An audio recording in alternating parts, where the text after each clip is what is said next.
how the culture worked cost me my job. And unfortunately, I wish it was clickbait. Well, I don't. If it was clickbait, I wouldn't be doing it. But it's all too accurate. Now, um, this is a good news, bad news situation. I don't want anybody to think this is going to be some big sort of downer type thing. I'm making this video in an attempt to give people some insight into what's really going on in video games and how the events of the last 2 years have seriously impacted what's going on the coverage of game development. And I mean, as I speak to the people I know in game development, off the record kind of thing, just friendly chats, they're feeling some of this too in a different way. But let's not get ahead of ourselves here. Let me say within, certain certain limitations what happened. And I say certain limitations because technically, I'm not under contract anymore. But the I am developing some more things for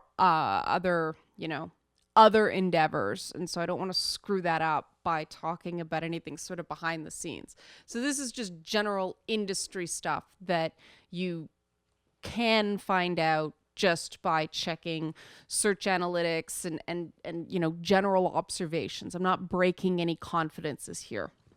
So, what's been going on in the last 2 or so years of gaming is that advertisers fled because of the Gamergate controversy. And I say the Gamergate controversy because I don't want anybody thinking I'm saying it was pro Gamergate, it was anti Gamergate. What it was the fight between the most savage representatives of the two factions. And I mean, obviously, it was kicked off by the intensely negative shame tactics that sort of inhabit this space halfway between political correctness and sort of a well-meaning but ultimately damaging attitude that the way to fix games is to take out content instead of having a discussion about the content. And I won't use the word censorship because it's not censorship. It's shame tactics. It's trying to make developers feel bad about putting in adult humor, certain jokes, certain, situations that we all sort of joke about behind closed doors, but for some odd reason, the minute we're in a public sphere, it's suddenly, oh no, we can't say that, even though we're all thinking it. And it's a general march towards the blanding and corporatization of video games. And, as somebody who's worked in other forms of media and radio and television and, small films and documentaries, I know firsthand that the one thing all these industries have in common is there's a different metric, there's a different bar regarding professional behavior. There's a different standard.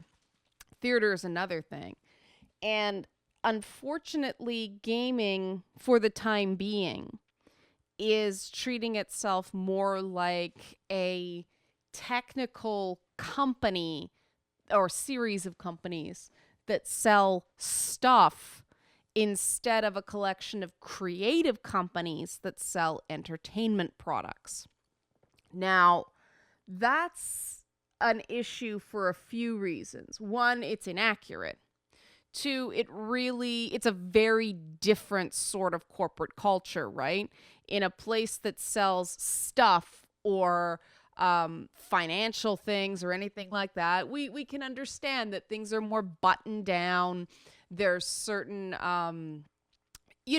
expectations when you're in a corporate environment that don't exist the same way when you're in a creative environment. And the challenge is that more and more jobs now are becoming this hybrid of corporate and creative, and it's hard to draw the line. Now, why does this matter? Because creative environments don't function the same way as sort of 9 to 5 jobs where you can be a bit more predictable about workflow. And I think a certain amount of organization is very good for games. I think that proper production cuts down on crunches. It makes, you know,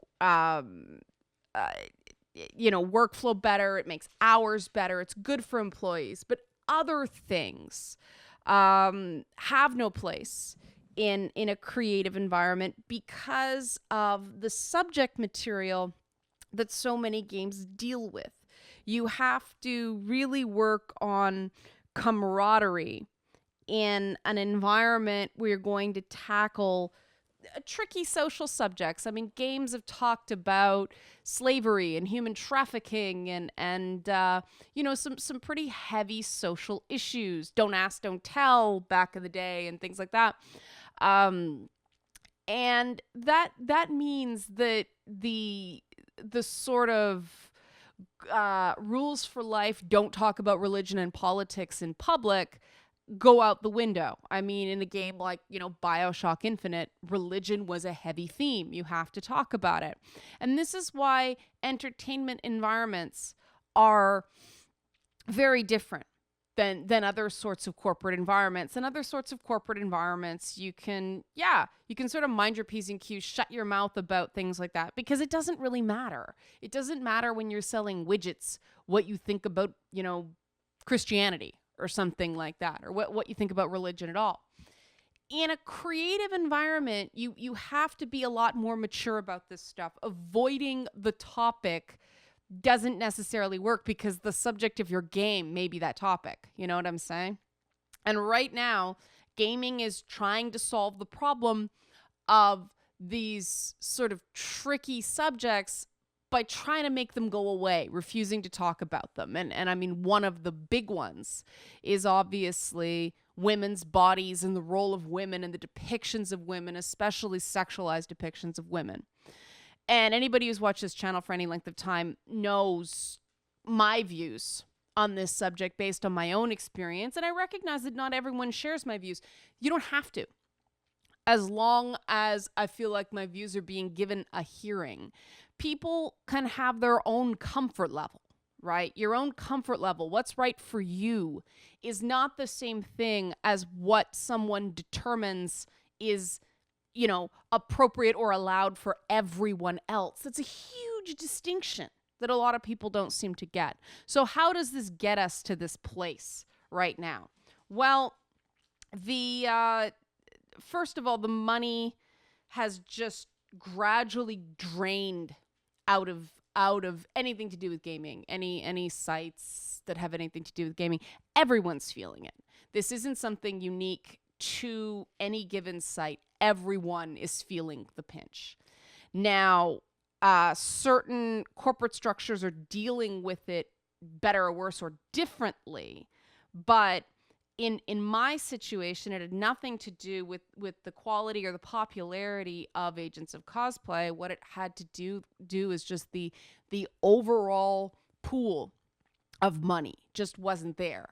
Right? It's comparable to a situation. Like I said, I'm coming at this sideways because I'm trying to use publicly available information.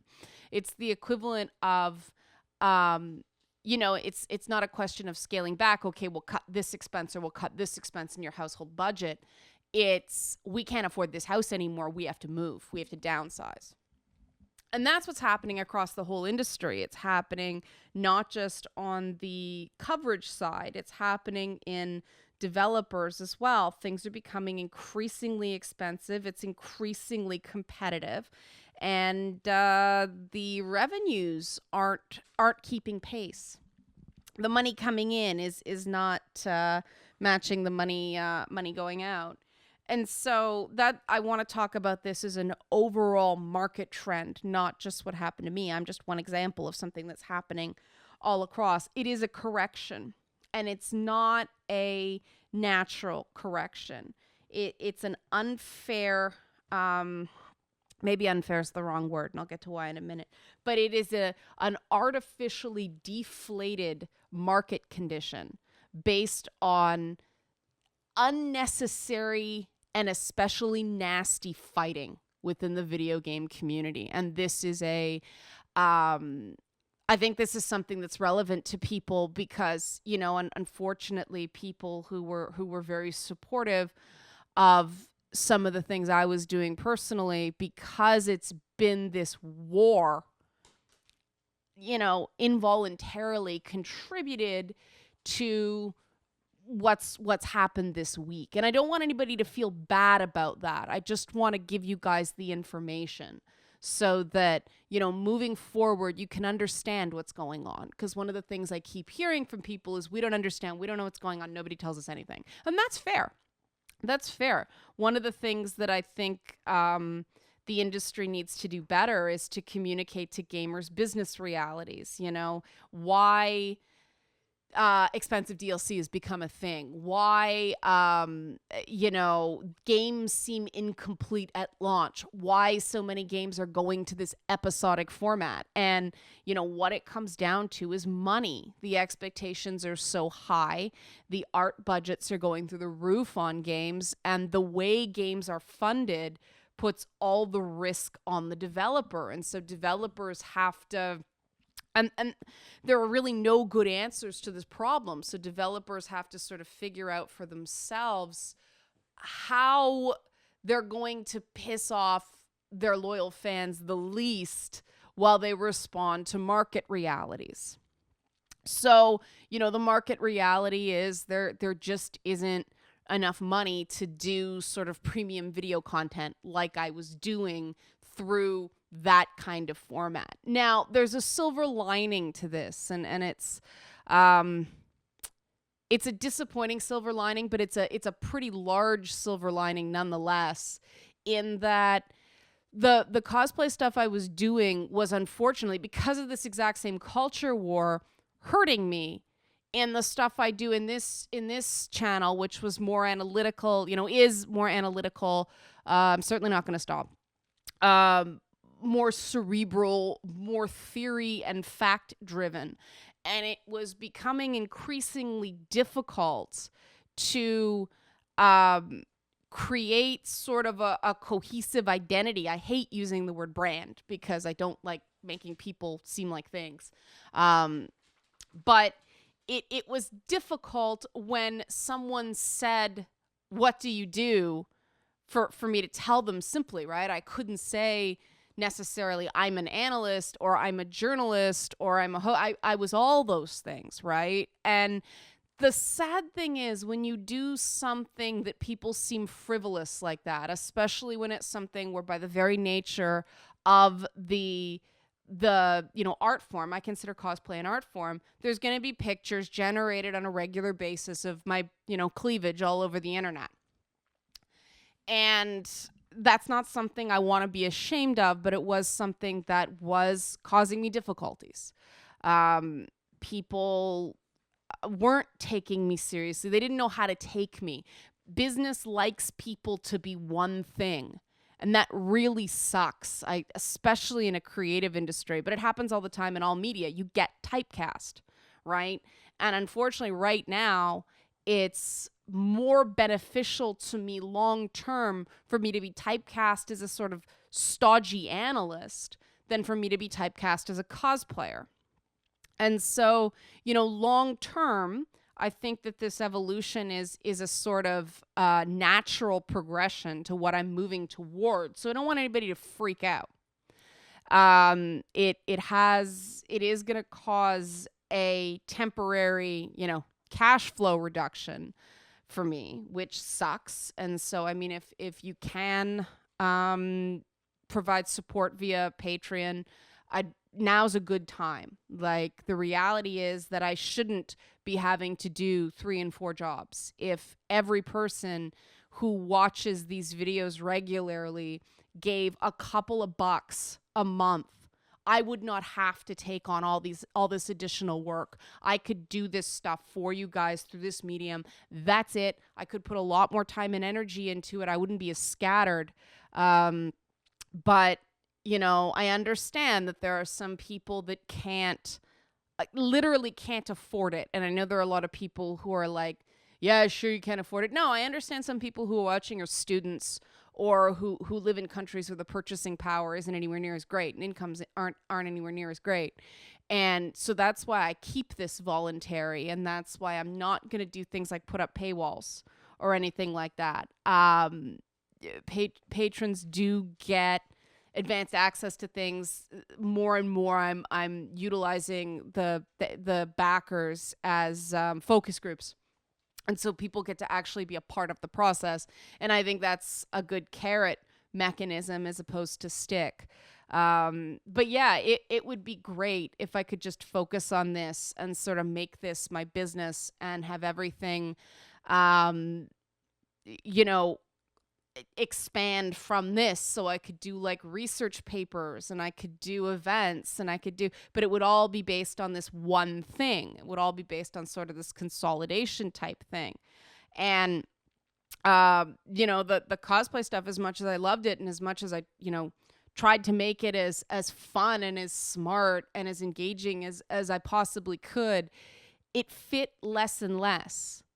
And part of the thing that was so upsetting was that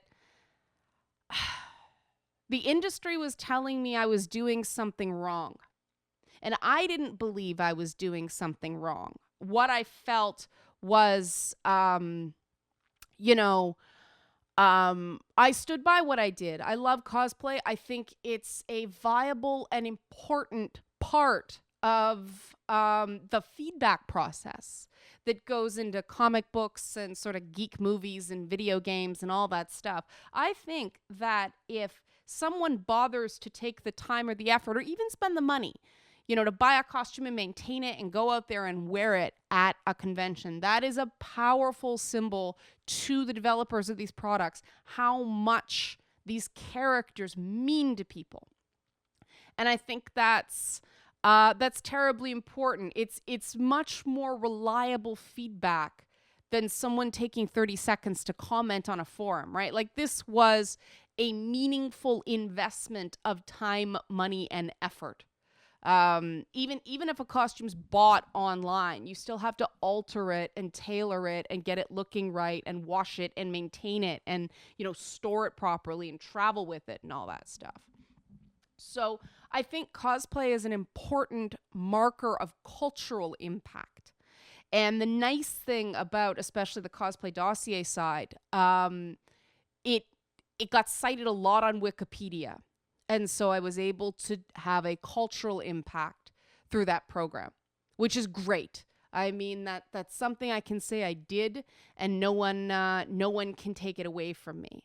And if the stuff that's being developed goes through, and I really hope it does, I'm excited about it. It's stuff that was pitched before I knew anything about this, so it was already in the pipeline. And it's kind of ironic, like, things happen for a reason way, because it's like, man, I really want to do this, but how am I going to do all of this? I'm already overstretched. The bright side is what this does for me is it takes my work week down from 7 days a week going on, I wish I had an extra day, to 5, which is a standard work week, which means I can start some stuff or devote more time to stuff that I was doing the best I could with, but, not being able to upgrade and learn new stuff. I can finally start to learn Camtasia and stuff like that, which, for people who don't know, it's a screen capturing software that I think is going to make some of the video production look a lot better. But these weren't things I could do, and I was pulled a million different directions. But it's really difficult. The thing that's hard, well, short-term financials, yeah, that's hard. That's a reality, and it sucks, and it's part of being a creative. There's no job security in this industry, and that's something you're prepared for. There's no point in raging or protesting or anything like that. There's a lot of people in the same boat right now, and this is the problem. When there's a lot of people in the same boat, the industry loses good people because there's nowhere for them to go. More jobs are being cut than are being created. Some people are going to have to uproot their families and move different places. It's tough. It's very sad times. It's very hard. And it's hard to watch people bashing Defy Media right now, because the very people that are bashing the company were complicit in creating the conditions that caused the company to have to make this decision. Individual companies didn't create the cultural climate we're all trying to navigate now. The people tearing each other apart on the internet did that. And the reality is that, I've seen people going, ding dong, the witch is dead. There are people I know who are quite happy that, I don't have a major outlet anymore. First of all, joke's on them. YouTube is the most powerful platform in terms of gaming out there. If I, continue to work at this channel and continue to build it, it'll get there. But the other thing is that, like I said, this is not contained. So all these people who think this is some sort of culture war victory, it's not. The wave will continue to swallow this industry. And, the concern for me is that there are a lot of really great sites that are busting their butts. Sites like Niche Gamer. But they can't afford to pay people a living wage yet. And again, not their fault. We have a industry that is financially unsustainable right now on the coverage side. Now, what that means is one of two things are going to happen. It's going to consolidate in the hands of more and more large media companies who are more interested in sponsored content, which means it's not going to be critical or analytical, or it's going to be increasingly pushed to the mainstream press, and we all know what the mainstream press thinks about gaming, right? Again, I can't be especially disappointed or upset about this, because the negativity about our industry that has come out of the gaming press, who can blame this perception? We're supposed to be, yes, we're supposed to hold the industry to account, but we're also supposed to be our greatest cheerleaders. We're supposed to criticize from a place of caring. It's supposed to be tough love, not an execution. And it's been an execution. I don't think it's been intended to be an execution, but that's what it's been, and it's not over. And so, it's going to be even harder for people to get resituated next year, because this is the time of year where layoffs come. This is the time of year where everybody reshuffles. It's right after GDC and before E3. So the timing is not surprising either. But, the people who get laid off next year or get laid off right after E3, because that's another wave of layoffs, it's going to be even harder for them because they're on, what is this, the third or fourth wave of contraction in this section. And there are some people that say, burn it all down, we don't care. Fine, yes, people can make games in their basement. Guys, that's naive. And I know it's going to piss you off to hear that that's naive, but here's what happens, okay? And I saw this because I worked in the music industry. This is exactly what happened in the music industry. This is exactly what happened in the pre-golden age of cable television industry. This is what happened in radio as well.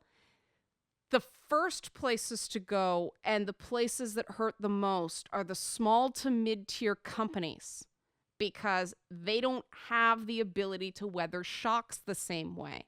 What ends up happening is that the large conglomerates end up splitting, at least on paper, into smaller companies that are better capitalized, more resilient, and they push the small to mid-tier independent sites out of the way.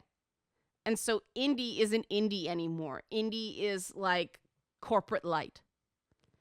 And so this idea of people will continue to make games in their basements, well, yeah, they will, but they'll be games owned by major companies, which is not the kind of games you guys want. This plan for world domination, if I'm going to be glib, it's it's missing some factors.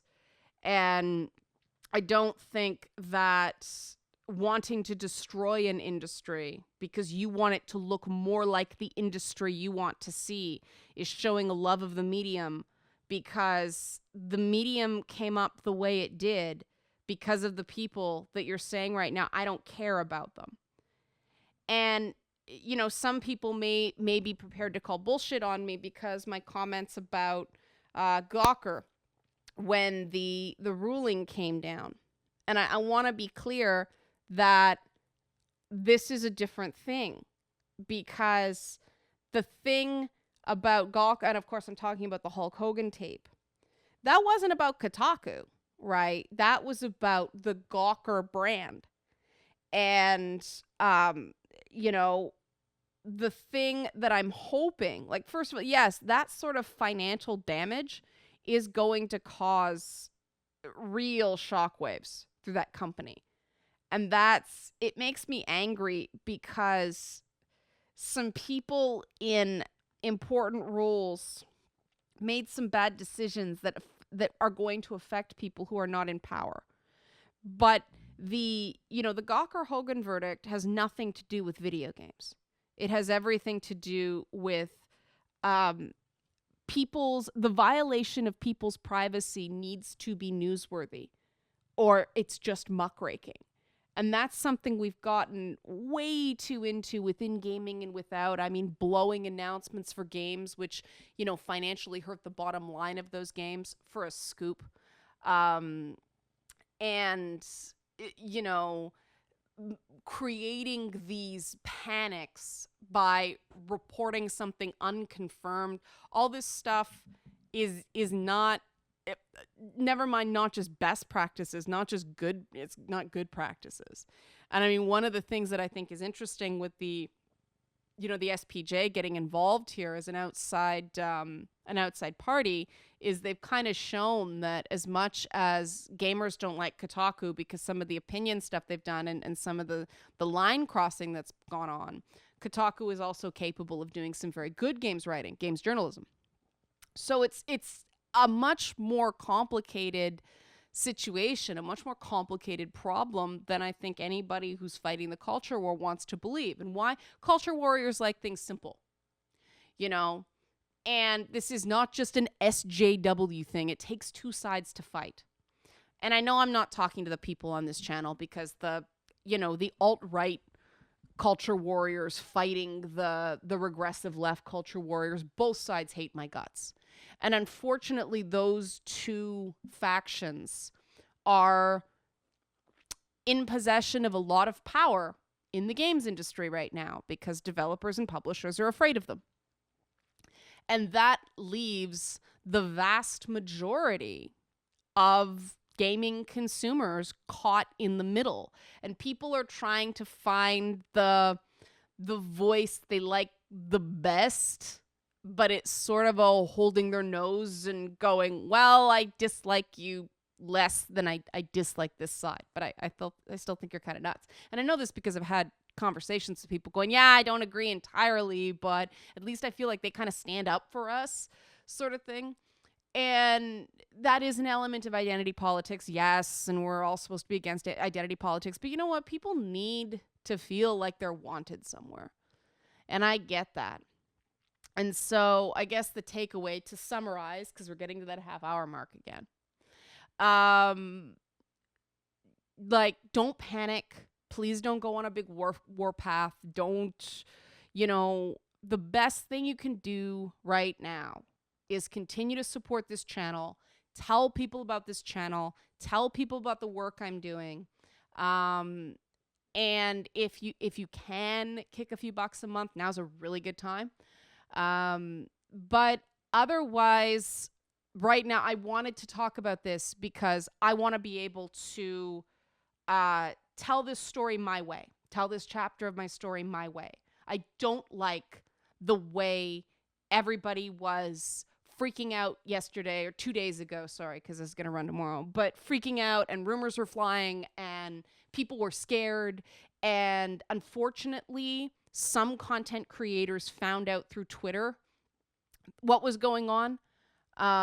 which sucks, but it got out so fast that, people didn't have a chance to respond. And I just feel like because you guys have supported me and because you guys have continued to support me, and you guys are the reason that right now it's just sort of like, well, okay, we close that chapter of this book, we open a new one, because I'm looking at reduced income, not an elimination of all income, thanks to the Patreon supporters, because I don't know if you guys understand how poorly YouTube ad revenue pays. It's almost insulting how low it pays. The extended stuff is, that active support that happens every month is where the money for this channel comes. If anybody knows anything about brand sponsorship or anything like that, please send me a message. That's something I know nothing about, and I have no skills in that regard. I'm a content creator, not a salesperson. And the thing with content creation is you have to keep demographics and things like that in mind. But if you start thinking like a salesperson, then you sell out your audience. You can't sell and do content at the same time, because you've got to think of your audience first. And it's that give and take. It's that sort of business tension. And, when a team is working together, everybody gets heard, and sort of everybody has their wheelhouse and everyone's respected. And that's how you maximize success. But everybody has to play their part. So this is, I guess my way of saying, I really advocate people speaking their minds. I really advocate people having a voice, because that's the way we get better together. I think that more gamers should tell their stories, and that's why I do the, interviews that I do, because no one else is talking to gamers as sort of spotlights, unless something happens. People only ask gamers about something if someone's being hassled, right? But also I think there's a real lack of understanding among people who buy the games about what exactly it takes to make these games. And so I'm trying to deal with that as well. You guys would be amazed at how little interest there is in mainstream games journalism for that kind of stuff. The stuff you guys like, the stuff you guys devour every week. I'm constantly told there's no interest in it, which is why it ends up on this channel, right? But, I wanted to make you guys aware of what's going on, because first of all, you've asked, and you've always been respectful to me, and so I'm going to return the favor. But the other thing is that we can't expect gamers to do what's going to make this industry thrive if you guys don't know what it's going to take to make this industry thrive. And right now, I feel like a lot of the anger and a lot of the fear is because people are in the dark. And I know there's a ton of industrial espionage. I know why everybody sticks to scripts and stays shut up and, doesn't talk about what they're doing. But I think that it's led to a real distrust. And, there's nothing that feels more unfair for being put out of work through no fault of your own. If you didn't get the numbers, or people weren't interested, or you screwed up, you can understand that. Being, the baby that's thrown out in the bathwater, that's tough, because that's a life's not fair moment, right? But on the same hand, I guess I'm kind of lucky, because, hey, great, that means I can stop being, the weekly slut in this business. And no matter how much people want to talk about body positivity and support of women and criticizing the companies, not criticizing the women, that was how I was treated and how women like me were treated. And this industry has got to wake up to that reality, because what people don't understand is for every woman who is open about photos they've taken and things they've done and sort of sexualized situations that they have participated in, there's dozens of women terrified that the world will find out precisely those things about them. And it means they don't put their hat in the ring for public service. They don't come forward to do things publicly, because the first thing people do when you become a public person is they dig into your past and they find that crap.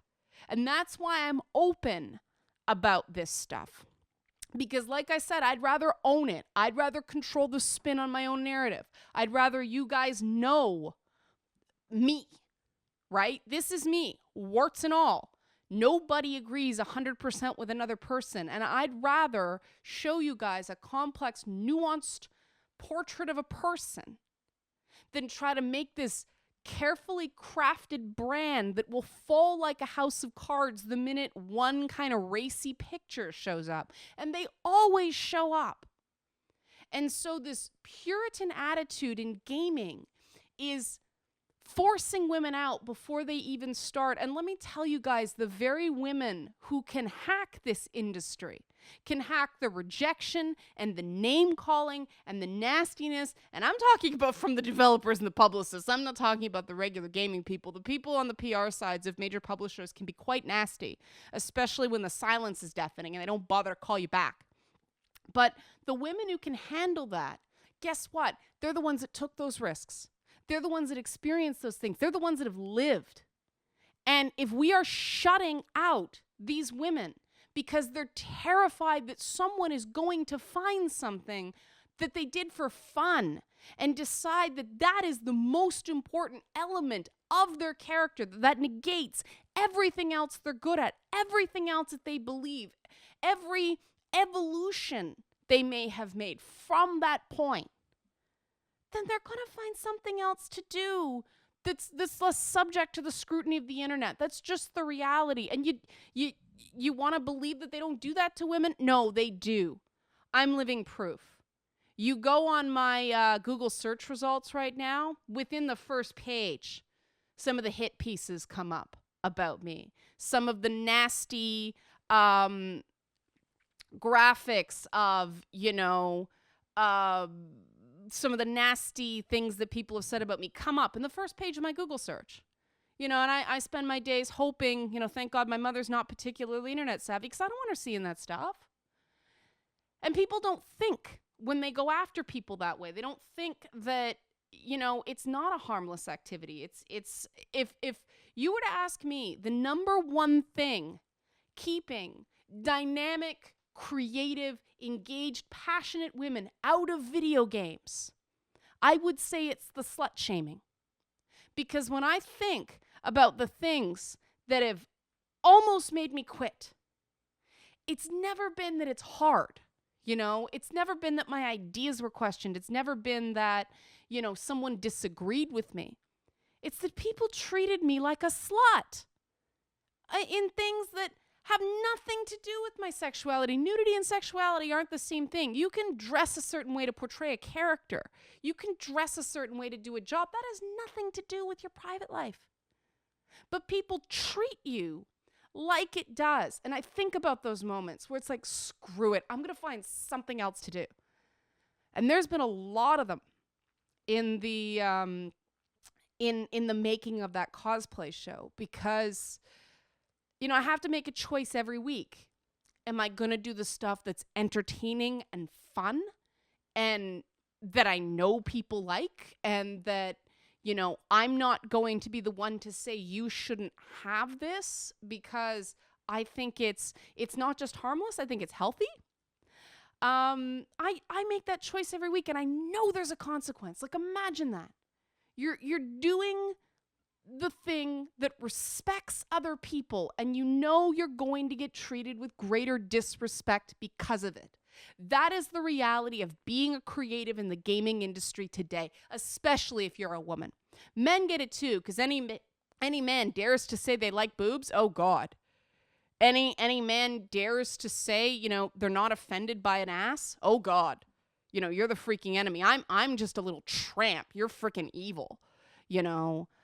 And that's wrong. That's not creative. That's not innovative. It's keeping people out. And I know that brands are concerned about their family-friendly image and their sponsorship potential, and I get it. I know the realities. I'd love them to be braver, but I understand why they're not. They've got to keep the lights on. I get it. And eventually this will burn out.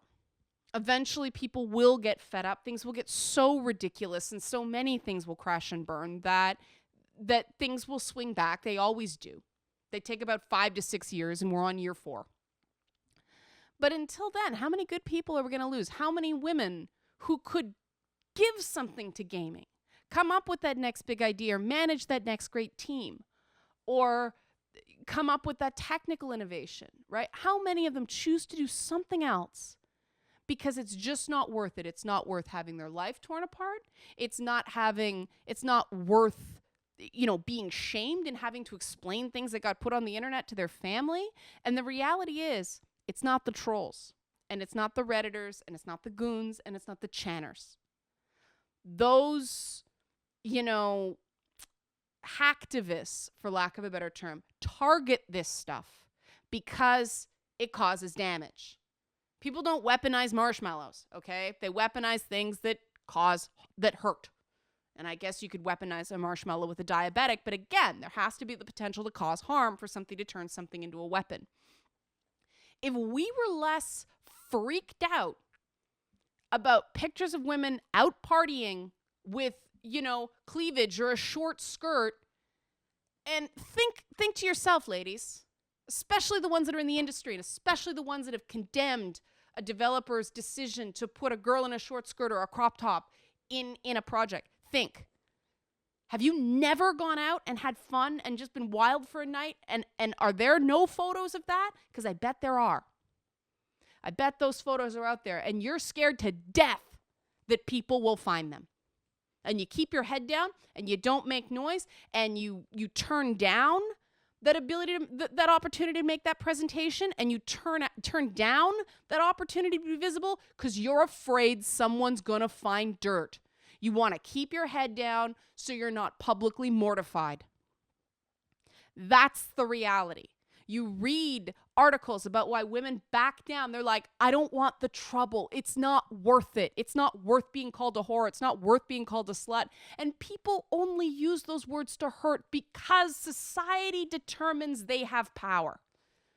If we took the power away from those words in gaming, if we said, we don't care, she can be as slutty or as big a whore as anything. We don't care. She's good at what she does. Who cares about those words? People only care if about words when they think they're going to hurt them, when they think they're going to damage them. And every woman today knows that being branded a whore, branded a slut, hurts you in business. So if we take the power out of those words, the trolls can't use them to hurt us anymore. And the minute that happens, we take the power away from them and they find something else because that has no sting anymore. Troll's gonna troll. Hater's gonna hate. You can't change human nature. What we can change is the reactions people have to those words, the decisions that are made, and I know they're made, that no, we're not gonna hire her because she's bad for our brand. She's not family friendly enough. That's who a person was then, not the person. Now sit down, have the conversation, say, look, this is what we need from you. You know, freaking Disney would hire me after a thorough background check and some uncomfortable conversations about interviews I'd done with porn stars. But they decided to take a chance on me. And it turned out great. I had a blast doing Tron promo. But they knew it was there. They hired me anyway. And I did amazing work for them. Why can't these other companies that have less kid-centric brands have the same bravery, have the same vision, understand people change? Understand people have to take a job because they need the money then, Or, this was where they were at the time. They may not be there now. People need the ability to change, and women need the ability to be something other than a mother or a sister. We exist below the waist. We do. Sorry to freak you out. We do. And some of us like that. And we're tired of being shoved back into these holes because society won't let us exist below the waist, or God, even below the neck if you're above a certain cup size. And that's something that gaming can change. That is something that can be changed today and improved today, because the trolls aren't keeping women out of gaming. The reactions to the trolls are keeping women out of gaming. That refusal to associate with a woman because she's too tardy or too slutty or too pushy or too mouthy or not a team player or all this stuff, they're all excuses. They're all excuses because this industry is collectively afraid of tits and ass. And, other than a few, hilarious car accidents, who was ever hurt by tits and ass? Like, really, in terms of harm, who's harm? That's how we reproduce. Sexual attraction is how we reproduce. It's absurd. It's like saying the video game industry is anti-food. Even though we need food to live. No, we don't like food. Food's bad. We have to eat food in the privacy of our own home. It's okay to eat food, but nobody can see you eating food. It's the same thing with sex. Same thing with sex, the same thing about nudity. The stupid idea that, we don't have anything wrong with it, but we don't want it anywhere near us. It's absurd. So that's the lesson, and that's what's going on, and that's what people can do. And I know it's counterintuitive, and I know this is going to be a hard lesson to push through. And it's going to require bravery on the part of some publishers who used to be great about this stuff. Publishers like, developers like Blizzard and BioWare, who used to be great about having appropriate amounts of adult humor in their games, and now they seem to just be scared. Well, guys, if you guys are scared, how do you expect gamers to feel? What if you're scared? How can anybody enjoy your products? Fear's contagious. And, you get out in the rest of the world and you talk to people who aren't embedded in this stuff all the time. People who are just, making a living and getting through the world and use games as a leisure activity. They think this stuff is crazy.